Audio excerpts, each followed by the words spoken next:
Hello, hello. I'm Jon Lovitz. And I'm Charlotte McKinney. And welcome to our podcast, the Jon Lovitz, Charlotte McKinney Show. What do they know? What do they know? We don't know. Well, I don't know a lot about you. Why don't you tell people about yourself, Charlotte, since this is our first podcast, and then I'll tell them about me. Yes. Well, I'm Charlotte. If you guys don't know me, I'm a actress. Started out as a model. I grew up in Florida, and now I'm here sitting next to Jon Lovitz. Yes. And we met through our mutual friend, David Spade. Yes. You're from Florida. It's like we're opposites. I'm from Los Angeles, the Valley. You're blonde. I'm brunette. I have big breasts. You've flat-chested. Notice how today I wore a full shirt to really put the focus on. But the real difference, I think this is an interesting podcast, is that one of the interesting things is that we get along great, but we're just complete opposites. I mean, polar. All right.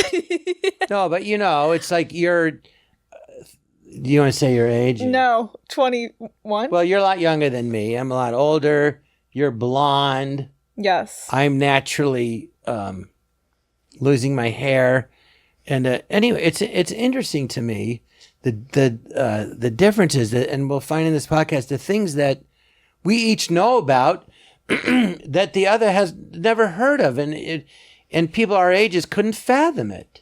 Exactly. But like culturally and stuff, and things that you know, and bands that you know that I've never heard of, and people would be like, I go, who's that? And you go, well, who's that? They sell out stadiums all over the world. And the odds are I've never heard of them. Exactly.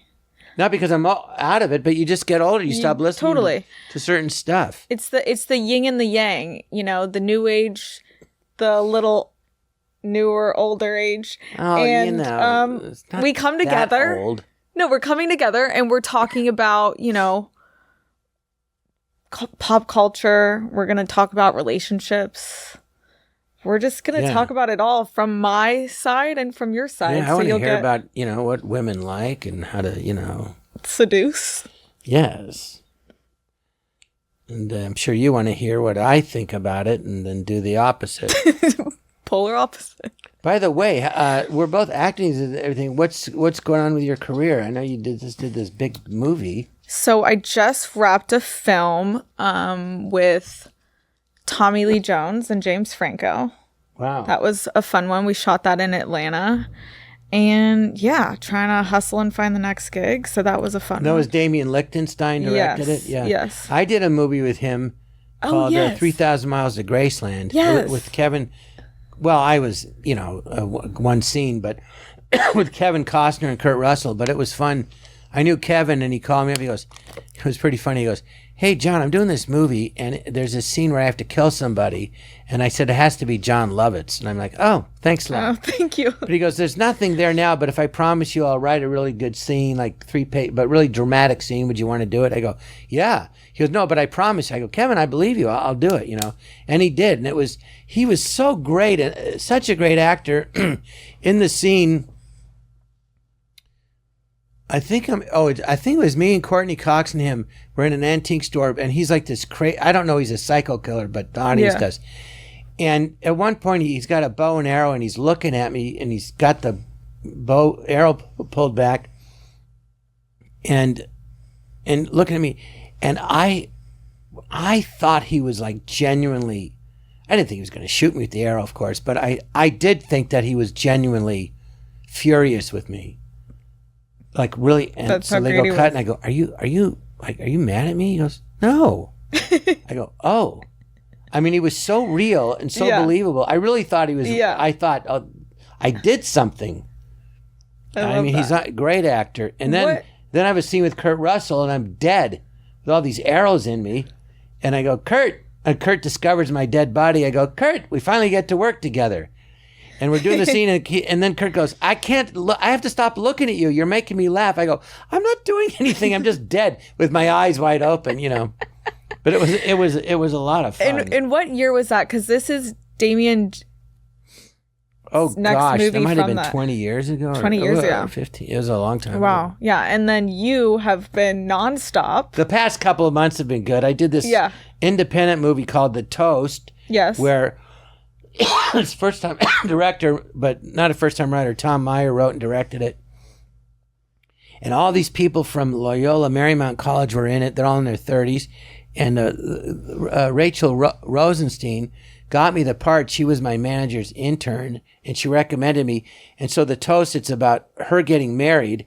It's her wedding day, and it's everything that happens at the venue right before the ceremony and right after. And I play her father, who's a total alcoholic, and he falls off the wagon. Yes. Well, people never believe me, but I don't drink. And everyone goes, well, are you alcoholic? It's LA. I go, no, I just don't like the taste, you know. Or I'm not married. Oh, gay? No, I just don't like the taste. But I'm 67, and I am proud to say I've been sober 66 years. 66 years I'm celebrating in a row. That's for someone. I'm 67. That's amazing for someone who, you know, has dabbled with sobriety. It's hard. I think the hardest thing is like going out and socializing and like really just being in your own self and sitting in situations that aren't fun and like. Yeah. So But you heard what I said, right? No. That went right over your head. Did it go right over my head? You said I'm 67 years old. I've been sober for 66 years in a row. That first year was a bitch. 1 year old. I couldn't. Wait. Sorry. When I hear numbers, I just tune out. Good thing we're doing this show. Well, I hope somebody's listening to this podcast because Charlotte isn't. No, how long have you ever? I was one. It was so tough because I had 1 year old and then I couldn't get a drink. I couldn't get an ID. You had to be 21. And even if I had an ID, I had what was called a baby face. So it was just impossible. So, no, but how many, have you ever had a drink? Did you ever drink? Yeah, I have. Yeah. Okay. What happened was, I used to be in the Groundlings Theater, the improv group. Yeah. So I was, and it was so much fun, and we would, you know, write scenes together and have parties all in the day and at night, and it was just a really tight-knit group of friends. It was so much fun. We did everything together. So somebody was having a barbecue in the afternoon in Santa Monica. So in Santa Monica, where they lived, there's a stop sign every block. So I had maybe 2 glasses of champagne, I think, which for me is a lot. And I felt perfectly fine. And I was driving and I came to a stop sign. I went right through it. In the middle of the intersection, I go, that was weird. So, and I didn't feel drunk. I feel like I do now. So I'll be careful. So I went to the next stop sign and I hit the brake way early, like halfway down the block. Yeah. And I rolled through it again. And my brakes were fine. I went, oh my God, I'm drunk. I don't even know it. You know, because it slows your reactions and you can't tell. Yeah. I had no idea. So I pulled over for an hour. Smart. And I was about 24. You know, you have to drive everywhere in Los Angeles. That's it. So if I'm on vacation, I'll have a pina colada because I don't have to go anywhere. Plus, it tastes like a milkshake. But I don't like to drink. I don't like being drunk. I just don't. Yeah. I mean, I drive like that sober. You've been behind me before. Oops. It's a good thing you don't drink. But I did the movie The Toast. So The Toast. Yeah, and so I have to give a big speech where I'm completely bombed off my ass. Yeah. But it was a challenge, but it was really, the guy wrote a great speech, and it's written, you know, where your thoughts just go all over the place. And yeah. Anyway, everyone was raving about my performance. Raving. I was very excited. You showed me texts. They were phenomenal. They were going nuts. And then I just did I can't say what the movie's about. We signed an NDA, but I'm allowed to talk about it. Per Adam Sandler, I have a cameo in Happy Gilmore 2. You! And I've seen, and I can tell you though that it's very funny scene. I can only imagine. That I'm so excited for. When I heard that they were doing that, I was so excited. And then when you told me you were in it, I was like, this is going to be a banger. Yeah, and I got to meet a lot of great golfers, past golfers, current ones. Yeah. I don't think I'm allowed to say who, but it was yeah. If you're a golf fan, you're going to want to see this movie. Definitely. It's a big scope, and it's But I only read my scene anyway, so I really don't know what the whole movie's about. Yeah. They only let you read your scene. Yeah, they didn't send you the script? No, I know people go, oh, you only read your scene? You only care about yourself? Yes, I only care about myself. But also, I only got my scene. Yeah, they didn't send you the They don't want to give it away, which I understand. Yeah. So I guess it'll be on Netflix, I think next year. I'm not sure when. Superstar. But the fun thing is, yes. And then Adam's pretty big name too, Sandler. Yes. But the thing is, this will be like, I don't know, my fourth movie with him or fifth maybe. And really, I feel like there's so many. No, I did the wedding singer originally. It was a favor. He goes, I don't have much money, but you get to sing. It's just one scene, but it would really help. And I go, I don't know. Let me think about it. And then like 3 hours later, I called him. I go, wait, you said I get to sing in a movie? He goes, yeah. I go, yeah, I'll do it. What am I, crazy? I go, I'd love to do that. And it's with he and Drew. And Drew I've known Barrymore since she's 11. Crazy. When I was on SNL in New York. Oh, yeah. And I mean, she'd be at parties at midnight and she's 11. And I'm going, like, shouldn't you be home in bed? We all know that story. Yeah, she should have. But anyway, she's the nicest. She was so good. I was talking to her before in the wedding singer before we did the scene. And then sorry, I didn't mean to interrupt you. And then we do the scene and she's talking the same. I go, and I'm thinking, are you going to start acting? Like, what are you doing? And I go, oh, she is acting. She was so great. Crazy great. And so I did that and I did but I was saying Little Nicky, that's my favorite Sandler movie ever. And that's The Wedding Singer? Favorite. Like, I think I've seen it even recently. I watched it like 2 times. Like, I think I know some of the lines off by heart. It's a classic, and your character in it is so good. And I think what I love about your characters, even if they're small, they're so big and impactful, and like you really steal the show. Well, thank you, Charlotte. But yeah, coming from someone who gets a lot of cameos, when you get your moment, you got to work it as much as you can. Yeah, I just want to tell the listening audience a secret. I really didn't know she'd be hitting on me like this.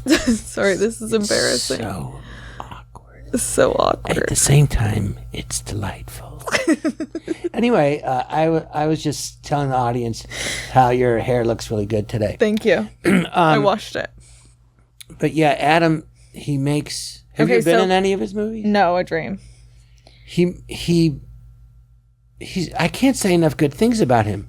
He's he's the guy in charge of it. Mm-hmm. You're the director and you have this, the writers, but he's really he's the producer. I mean, it's his thing, and he's just makes it so much fun. Yeah. Every time I do a movie, I go, "This is the way it should feel." It's just fun. Yeah. And he appreciates you, and he couldn't be nicer, and he's humble, and I mean, he's just I don't know, and he's so relaxed. Yeah.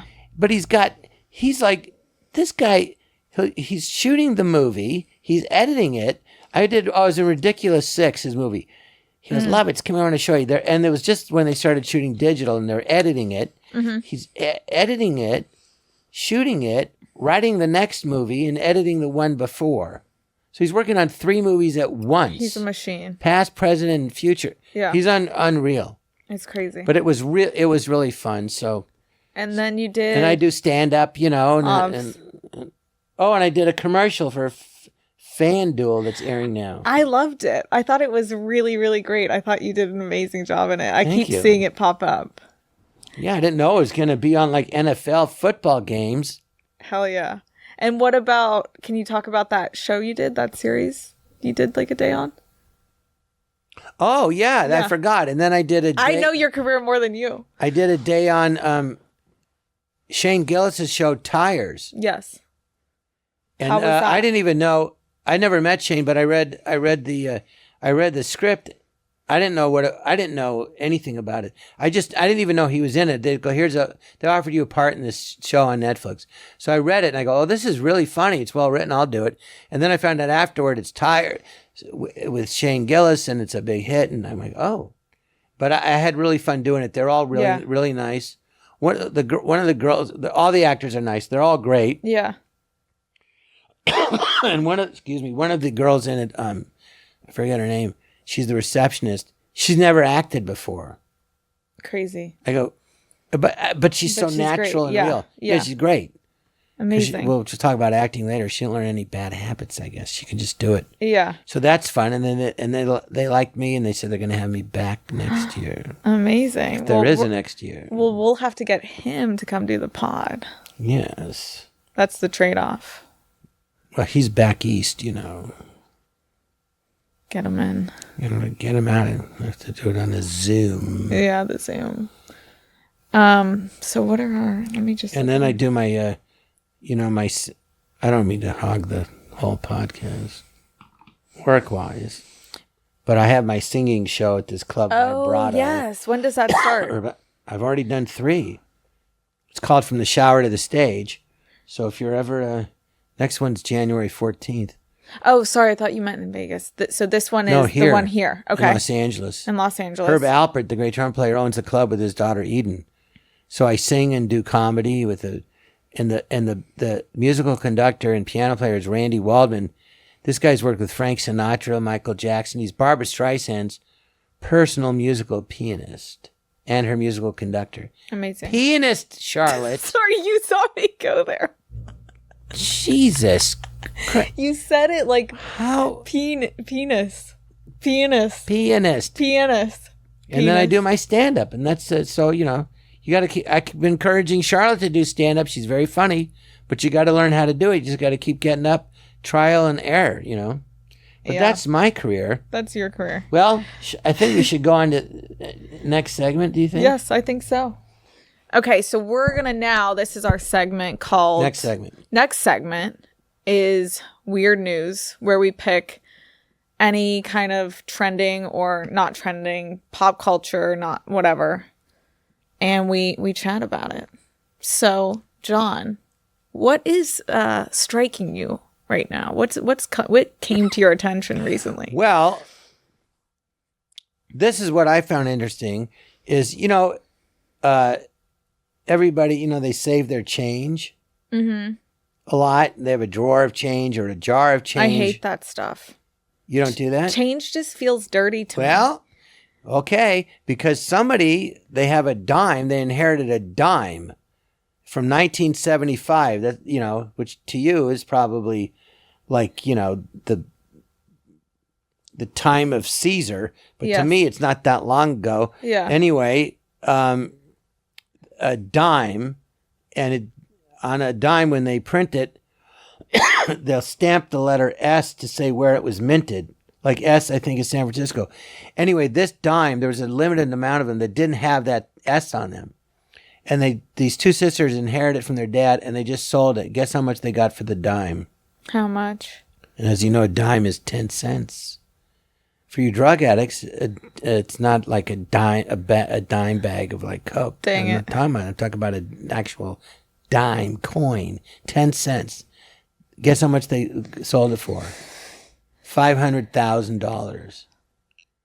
Oh, I think Charlotte will start saving her change. I guess I'm not going to throw my change out anymore. Okay. Can you imagine? Crazy. You have all this change at all. Everyone listening, you have change at home. Yeah. Now they're going to go rifle through all of their grandmother's piggy bank and imagine, or you're saving on pennies and you have no idea that you have a penny worth a fortune of this, but this particular dime, it was an accident, and they people bought them at the time. There was only so many, so it's not like one of these dimes is sitting in somebody's drawer and they don't know it.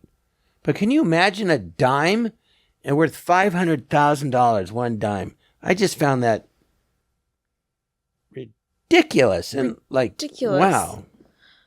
Well, if we're talking about money, did you hear that other? I have 2 events, but all right. A girl, you know what OnlyFans is, right? And I know what a girl is. Gosh. So a girl retired from OnlyFans.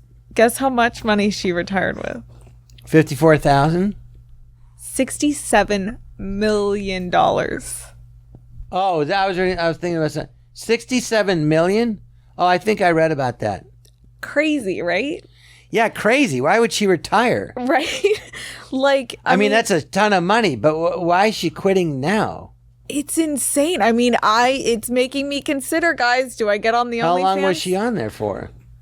3 years. 3 years. So she's making over $20 million a year and she quit?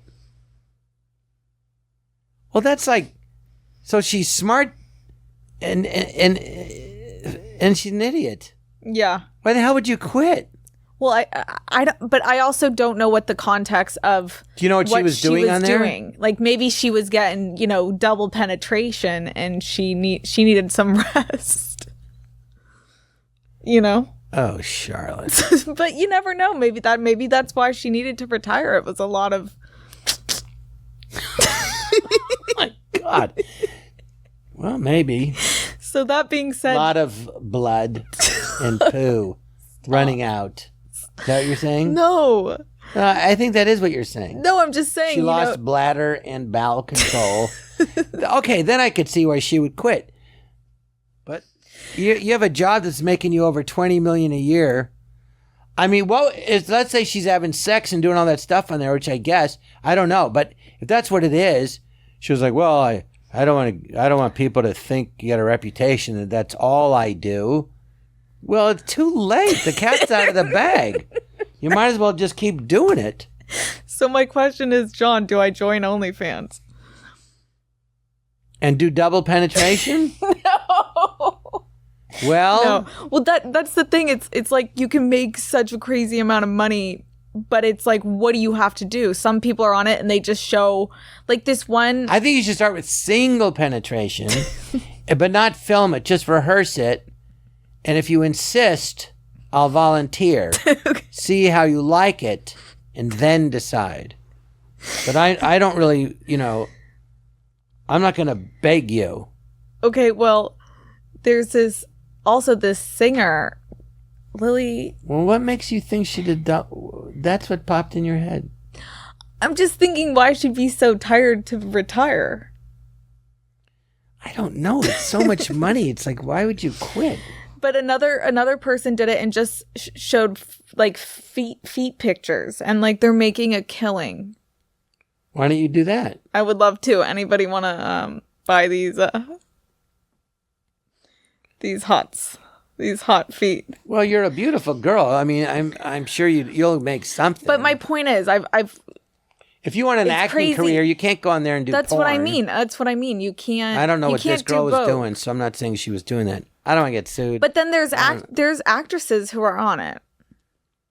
Doing what? Probably just like showing like I don't know, not having sex though. Showing what? John gets on it immediately. Like riskier photos, but not naked. Oh. What else? We'll sign you up after this. You brought it up. Okay, well, yeah. And then you brought it up. Can't say that anymore. No, I can't. I'm not bringing up. Are you excited to talk about this? I'm not bringing up. Me too. Double penetration ever again on this. Yeah, well, I would like to point out that Charlotte brought that up, not me. I was talking about a dime, 10 cents that someone sold for $500,000. She's talking about a girl apparently doing porn on OnlyFans and doing double penetration and made $67 million. So you see when I said at the beginning, there's a big difference between us? Big difference. My head's in the gutter. Mind you, I don't mind that she's talking about it. I'm just saying that's the topic she wanted to bring up. I'm bringing about, you might want to check your change in your drawer. And she's talking about old school, new school. Double penetration. Pokey. Okay, and then what are your thoughts on this whole like P. Diddy scandal? We don't have to get too into it because I know it's crazy, but did you see that Well, that made me laugh. They go, he bought 1,000 bottles of baby oil at Costco, and they asked his lawyer why, and the lawyer said, because they sell in bulk. I mean, his lawyer's funny. I mean, well, they also sell everything in bulk. They sell meat in bulk, condiments. I don't know if they sell condoms in bulk, but condiments. I think they do. Mustard, but they sell everything in bulk. Yeah. It's like, why don't you answer the question? Yeah, so why would you have that? What are you doing? Well, he had it for the parties, I guess. Okay. Did you ever get invited to a P. Diddy party? No, I never got invited, but I met him a couple of times. Okay. And the first time was on it was Who Wants to Be a Millionaire?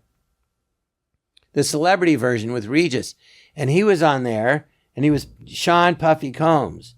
And then Regis said to me, "And who are you?" I go, "I'm John Puffy Lovitz."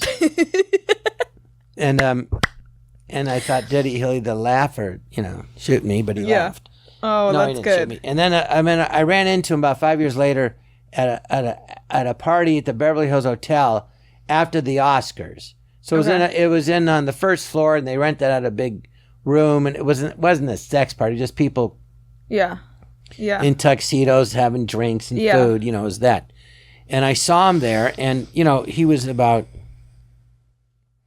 I don't know, 24 or 5. So I said, very successful, and I said, "Listen, I want to ask your advice about business, because you were 17, you started, and you did so." And I go, "I get that people are artists and musical, and they do, painter, they do music, and they're young, and they come up with music and everything." I go, "But you were great at that, but you were also great at such an age at business, which you figured you have to really learn, but you just know. How did you know?" Yeah. And he goes, "Well, you know what I'm saying? You just you know what I'm saying? You just do it. You know what I'm saying? And you just kind of, you do it. You know what I'm saying? And it's not that hard. You know what I'm saying?" And I finally went, "No, I don't know what you're saying. You're not saying anything." I go, "I really want your advice. How did you, what do you do? Yeah. Business, give me some advice." No, he goes, "Well, it's just easy." He goes, you have $5, and then you figure out, how can I turn it into $20? And then you have 20, you go, how can I turn that into 100? He goes, and that's basically it. Yeah, and look where he is now. How many of those parties were you at? You brought it up. I ran the Freak Fest. I was the Freak Fest. Yeah. No, nothing. I lived in Miami, so I had gone to 2 parties when I was younger. I had gone to 2 parties, but I was never 2 of his parties? Yeah.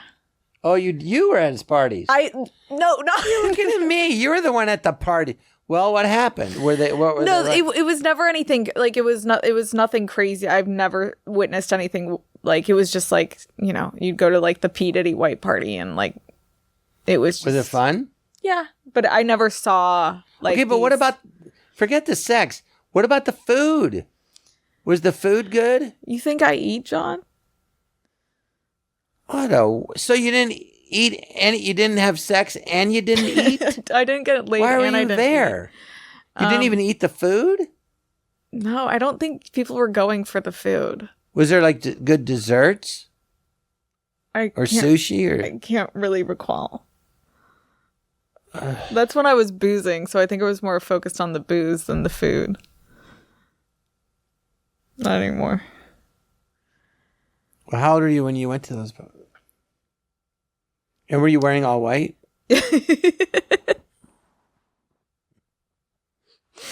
Yes, you'd have to wear all white to get in. But the one I never went to any of these disclosure, I never went to any of these crazy things. I was just in Miami at the maybe when Did you hear about them ever? No. I think it had to be people I don't think he was doing it in large spaces. I think it was select groups that he'd put together. I don't know. You seem to know an awful lot about it for somebody who was never there. I know nothing. Oh, okay. Well, then let's just move on. On to the next. Oh, and so on this podcast, we're going to be talking, or we're going to be taking questions from you guys. And we really want to get into relationship advice because we have so much, we're both in. Yeah, I've been in a lot of relationships, so I know what not to do. Yeah, same. We're both, not in relationships, so we clearly are doing it all right. But well, the thing about for me is people always say, my friends go, "John, you give the best." Well, you know why they say John, right? What? 'Cause that's my name. Yes. And they'll say, "John, you give the best advice, but you don't take it." Same. And I say, "Yeah, because I'm not emotionally involved. But because of it, I've learned a lot. You know, no one's perfect, and I'm not going to reveal anything about or people and stuff because it's their private life. No, yeah, we're not going to get into our private life. But we're taking questions about relationships, or if you need advice. And Charlotte, you have some of the yes, I have some of them. So questions people wrote in. Let's see here. What do we have? Could be good advice, could be horrible. And these are only the questions that we got from a few that wrote on Jon's Instagram. So we're going to be getting an email. Sincere questions, not joke ones. Yeah, no jokes. We want the seal. You can do jokes, but we're not going to answer them. We want you guys to send like real proper questions. That way we can answer them and actually help you out or not. Okay, so. What do they know? What do they know? What do they know? What do they know? So you're going to find out. Okay, this is a good one. How many red flags before I say that's enough? And this is a good one for me because I'm a big. I ignore every red flag. Someone sent in this question. Yeah, it was. I know, but it's. Was it you? Probably. You sent in your own question? No. I'm saying someone wrote this question, but I needed this answer too, so I'm asking too. How many red flags? Yeah. I assume the red flag is bad. Yes. So the red flag. Well, I mean, if the first red flag is they killed 10 people, I'd get out. Exactly. But if they're like, let's say they're just like minor red flags, how many can you ignore? Like he doesn't wash the dishes or, he.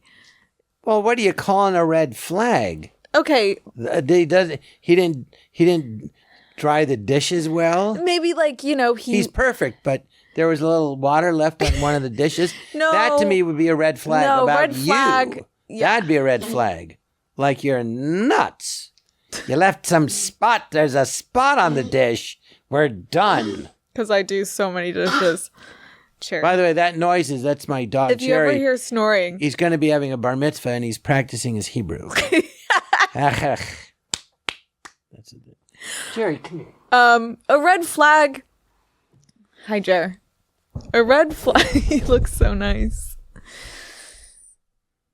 Jerry, what's your red flag? You were supposed to bring Pepper. Jerry, did you want I know. Something? Next time I'll bring my dog. Look at him. He's so sweet. I know what you're thinking. He's comfortable. He's falling asleep. He's actually talking. I touched my hair too much. Down? Okay. I guess. No, but I mean, when is enough? But Charlotte, you got to be specific. Okay, let's say what? He is a big. If the guy's nice, he hits you once, out. Yes, you got to have boundaries. What are your boundaries? But I mean, like little red flags, like he was late, or he didn't show up, or. Okay. Being late once, like I'm always. I will say, Jon is always late. Not today. I was here before you. Yeah, you were. But it's because I have undiagnosed, I guess, ADD, and I lose track of time. Same. And I always tell people, you know how you can never be late? What? Always be early. Yes. And then one day I thought I should take my own advice. Yes. So now when someone says like we had to be here at 1:30, I go, all right, so if I leave at this time, I'll get there. I go, forget trying to get there at exactly time. So I leave earlier so that I get there early, and then I'm never late. And I've been doing that for the past few months. I realize it's bad to be late. No, but I've noticed a difference in your tardiness and in a good, like you've been on time. You were late. I'm always late. Okay, thank you. I'm not saying I'm not late. I suffer with severe ADHD, so I am like, oh, I need to leave. So yes. So but what was you said being late as opposed to what was the other thing which was like, I don't know. really bad? I don't know. Let's say they're all just minor red flags. How many until you say that? Yeah, but what are they? Being late once different. Is no red flag. Okay. Being physically or mentally abusive is. Yeah, maybe it was like he like said a rude comment or something like that, or was mean to someone, would that, how many of those can you kind of take? I think if it's a bad red flag, leave on the first one. Yeah. Right? And I need to take my advice. Like, he's really nice, but our first date, he shot heroin in his eye. I think that's a red flag. Stop talking about me and my dates. I wanted to keep it private. Okay. She's really nice. She does porn on OnlyFans. Yeah, like if that could be a red flag. Then you have to decide. You go, well, is it with men or is it with women? Dun, dun, dun, dun. Have you ever dated anyone in the industry? In the porn industry? Yeah. No. Have you? No. Okay. Not that I know of. Me neither. Not that we know of. No. Okay, the next question was, when I married depends. Sorry, what the red flag? Okay, that's the answer. It depends. I think that's what we decided. It depends what the red flag is. If it's a brutal red flag, run, don't walk. One is bad. One is bad. So I'll start. That's why it's a red flag. Yeah. I'll tell you this. This is really true, and I learned this, but it's true. If you go on a first date with somebody, and I don't know why, that first date, they'll tell you everything about themselves. No. Bad and good. So if that's what you don't ignore. No. People can plan out. My friend said after 90 days, you'll know who a person is.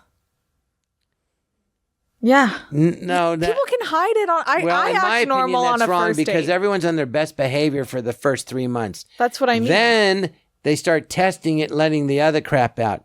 But like I had a friend once, we were friends, a girl, and then she goes, and then I started liking her, and she goes, well, I can be a real bitch. And I learned later, I go, if someone says something like that, like believe them. Just go, okay, bye. Don't get involved. They'll say stuff right away. Yeah. They don't even know they're saying it. Yeah. Yeah, it's true. But they're letting you know, like, I'm just telling you this about myself. Are you okay with it? And you kind of got to decide. Don't ignore red flags is the point. Yes. Okay. I think. I really got to take that advice. What do I know? You do know. Oh, yeah. Okay, this is my next one. This is a good one. When I married my wife, she had no tattoos. 25 years later, she wants one and knows I hate them. Deal breaker? I mean, if it's one tattoo, what is it? Is it a swastika and you're Jewish? Yeah, I'd say that's a bit much. I think let it go. But after being married 25 years, and you're not going to leave for one tattoo. Yeah, I think the guy, that's a guy looking to get out. Yeah. He's looking for an excuse. Yeah. One tattoo I would let slide.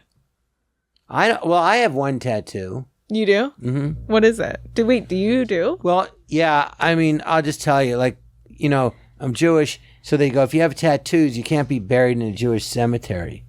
Plus, when I was like 18, I'd be in Santa Monica hanging out at the pier, and there'd be a soldier with like a girl on his arm, and he'd make a muscle, and it would do the hula dance, or a ship on his arm, or so, and I'd always say, oh, that's really neat, and they'd always say the same thing, all of them. No, it isn't. It's the goddamn stupidest thing I ever did. Well, why'd you do it? Because I was 21 I was in the Navy, 21 and drunk, and they all regretted it. And I would tell people, that's why I don't have tattoos. And one day someone said, what do you mean you met all these sailors? Wait, so you don't have a tattoo? Well, I was 18, you'd be at the Santa Monica. You don't have a tattoo? I have one tattoo. Well, what is it? Well, it's the one tattoo, if you're a man, I would really recommend getting. I have, and I'm not making this up, I have a tattoo on my dick of a really huge dick. Jon, no. No what? Just no. It's not happening. Okay, Jon does not have a tattoo. Okay. Okay. This is a question probably from me. These are a lot of questions that have to do. I'm so glad you're asking me. How to break through someone who has lack of communication. And this is funny. The last few guys I've kind of seen have said you're a really bad communicator. I don't really know how to talk, and maybe because I just don't want to talk to men in general, but it's a waste. Good thing you date them. Yeah, thank God. So they take you to dinner and you don't say anything? I'm not a big texter. I'm not like, hey, let's like do that. Like, my theory is if a guy wants to talk to me, he'll get a hold of me. I'm not the one who's like, hey, this is my feeling. I have a hard time sharing my feelings, maybe. Well, are you talking about... I'm kind of like the guy in the relationship. Are you talking about texting? Or just texting, talking in person. Just how do you become a better communicator? You don't talk about anything when you're with the person? No, I do, you but... just stare at them? Yeah, I mean, I don't indulge too much info, I guess, is what I'm saying. Well, what about you say I have a date, so you want to get to know somebody? Yeah. And you're like, well, I'll get to know you, but you're not going to get to know me? No, I'm working on it. All right, well, let's try. Okay. All right, we'll pretend we're on a date. Okay. Oh, hi. Hey, John. Hi. So, I always meet you with David Spade, but I just wanted to take you to dinner and get to know you better. And so where are you from? But see, yeah, I would say I would. Well, no, stay in character. Florida. Oh, where? Orlando. Trailer trash. Oh, okay. Well, that's a red flag. There's a red flag. Just being so you're from trailer Florida. trash. See, if someone describes themselves as trailer trash, I think, Charlotte, that may be why the guy doesn't call you back again. You see what I mean? Yeah. I'll give you an example. Go ahead, ask me. Hey, like, where are you from? Tarzana. I'm a piece of shit. Want to go out next week? No.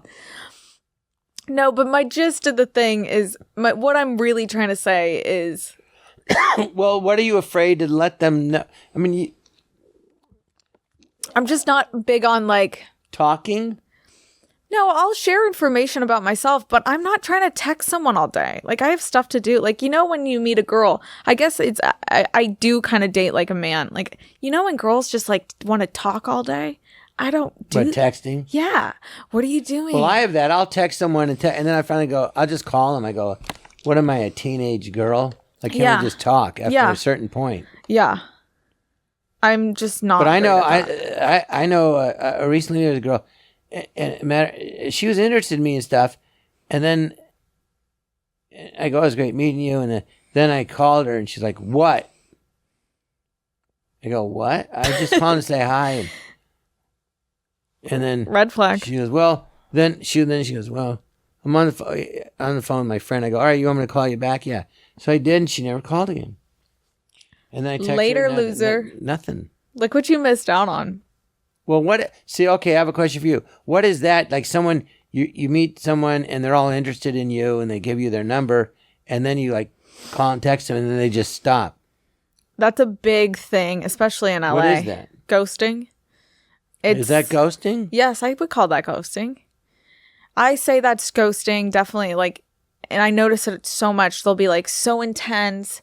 Oh, you're so cool. I want to hang, and then you never hear from them again. I think it means that they're just bored and like, or found something better. Better than me? Better than Sean. I've never even heard of something like that. I don't know. I think people are messed up and like to kind of lead people on sometimes. Or keep their options open. I was kidding. Yeah. They go, oh, you misunderstood me. I had a girl say, she goes, you misunderstood. I think you read too much into it. I go, really? Because you texted me do you want to have sex? What did I read into? I don't... Is that just... Yeah, let's talk about... Is that your... the girl's your age, woman, yes. your age. Yeah, because you do... I'm not saying how old you are. This one happened to be 31. What is that? What's the point of it? She wrote you and said, I want to have sex. No, that was someone else. Oh, yeah. Yep. Then just nothing. And then. So did you have sex? No. So you didn't even get to have sex? No, she said, do you want... And then... That was someone else. Yeah, and then this wasn't the recent one. This was a while ago. Oh, yeah. Yeah, I don't know. I would never do that. Out of the blue. I wasn't like talking about that. Or I was like, well, that was kind of abrupt. Yeah. And then just not, and then, and then nothing, and then weird. And then, yeah, it was hurtful because they act like they're all into you and like you, and then, oh, you misunderstood. I go, I don't think so. Yeah. No. You were, and then recently, this one, I don't know, why do they act like they're into you? And here's my number and everything, and call me, and I want to see you again. And then you go, how you doing? I see it with guys too. I mean, you don't know? No, this is helpful. No, but like, really, I really don't know what goes through people. I say to my girlfriends, I think we picked the right name for this show. What do they know? We don't know. You don't know? No, but I say, have you ever done that to someone? They have maybe come and asked me. I've never gone out of my way to give someone my number and like pursue them and then not. Like if I'm pursuing someone, I'm pursuing them to get to meet them. I'm not like, I don't, and I deal with this a lot with my girlfriends. They're like, this guy acted like he was into me and asked for my number and and then nothing. It's so weird. And then never called him? Yeah, no. I used to do that. So why would you do that? Years ago. Well, I actually had a girlfriend, Okay. But I'd want to go out. I'd be club. This is like centuries ago. Yeah. You know what? It wasn't centuries ago. I'm not that old. Centuries. In fact, the odd that I'll even live to be 100 is like probably zilch. I think you'll live to be 100. You're so cocky about being younger. Well, for the first 31 years of my life, you were technically dead. Yeah. You didn't even exist. Thank God. What do you think of that? I love it.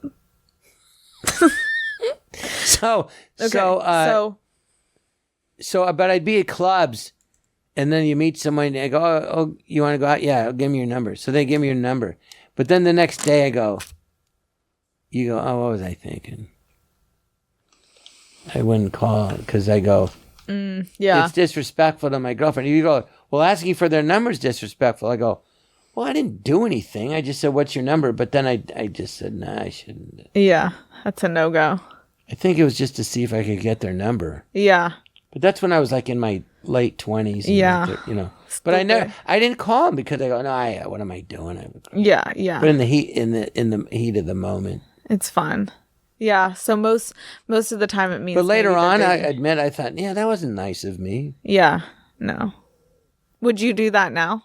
No. Okay. It's not nice. Yeah. No, it's not. Would I do that now? Yeah. No, but now I can't get their number. See, that's the thing about getting older. And my mom would say, I don't feel any different.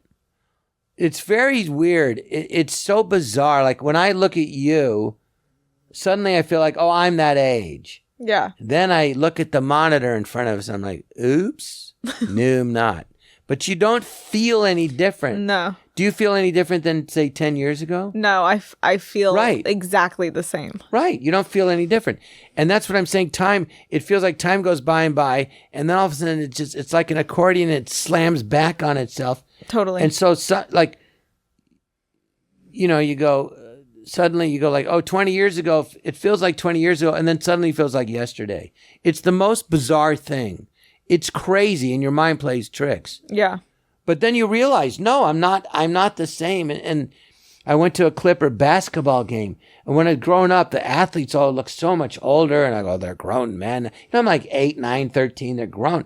Now I go to a game, and I look at them, and they look like they're in high school to me. Yeah. And you go, when did that happen? I go, I don't know. But it happened. And now it's time for Acting Schmacting. Advice on acting. Charlotte. Are you the one giving us advice? You can too. Okay. Now, I don't know if people know this about me, but I've been acting now for 52 years. Whew. I haven't stopped.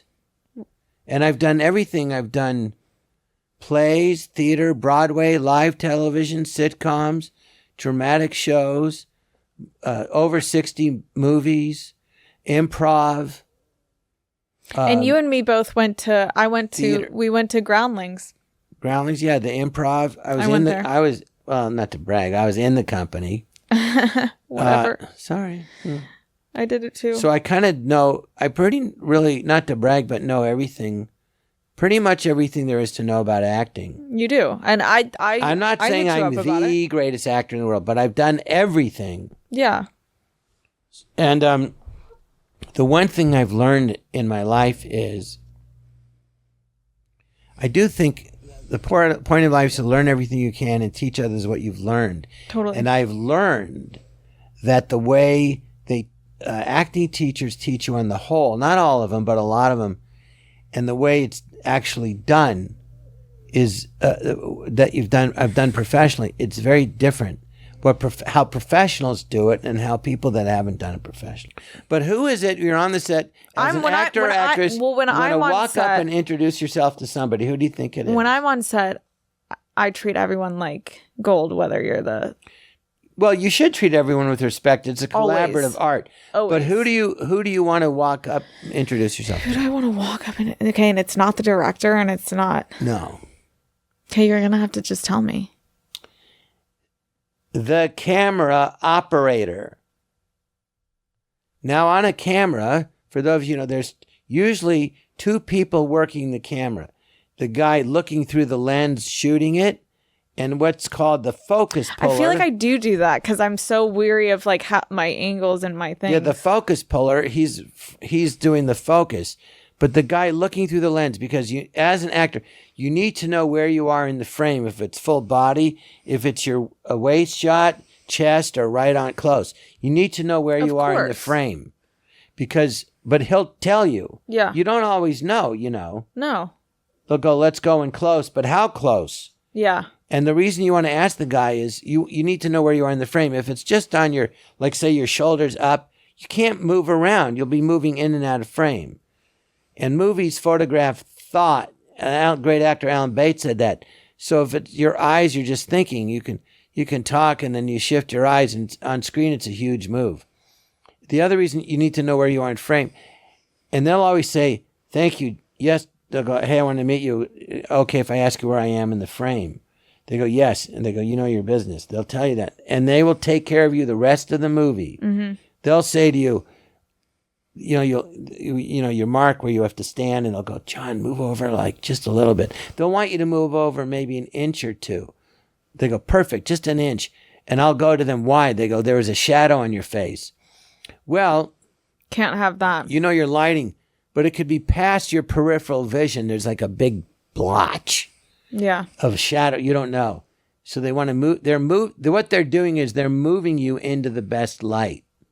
You know we love that. Yes. And I'll say to a camera operator, I go, "Thank you." And I'll say, "Hey, I want to ask you a question."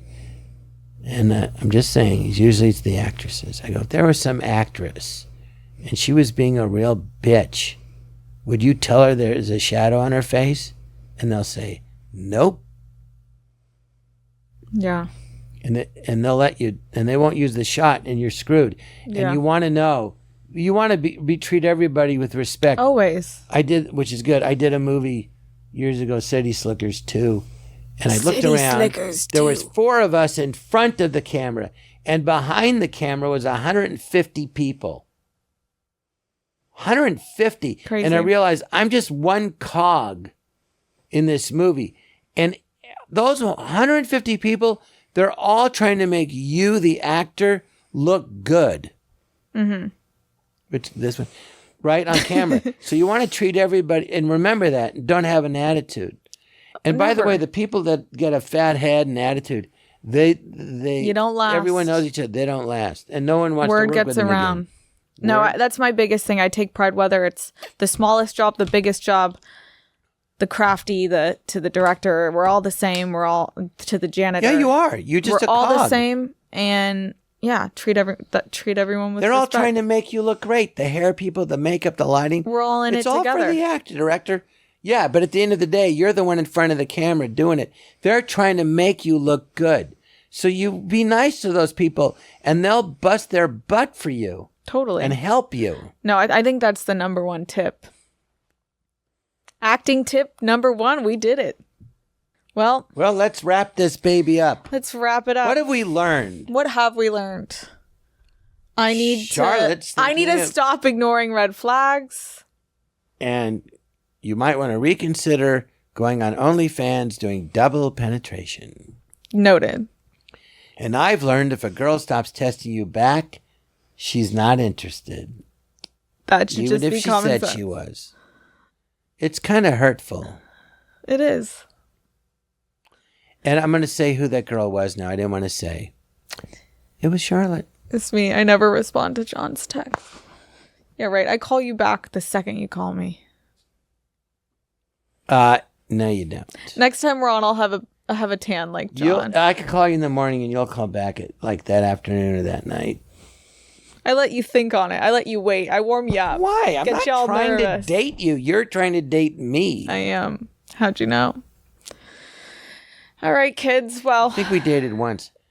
By the way, I'll pick up little Johnny after school today, so you can go to your audition. All right. Well, this has been the Jon Lovitz, Charlotte McKinney show. Hope you enjoyed it. Jerry just farted. Goodbye, everybody. Goodbye. Oh, and send us questions, comments, ideas. Not ideas, but like send us stuff to talk about and who you think we Questions about acting or dating. Acting or dating. And maybe who you want to see be our guests. We got some guests coming up. We just got to find them. And we find them. We'll announce them. We have some big ones. Big ones. We're excited. Stay tuned. Goodbye, everybody. Goodbye.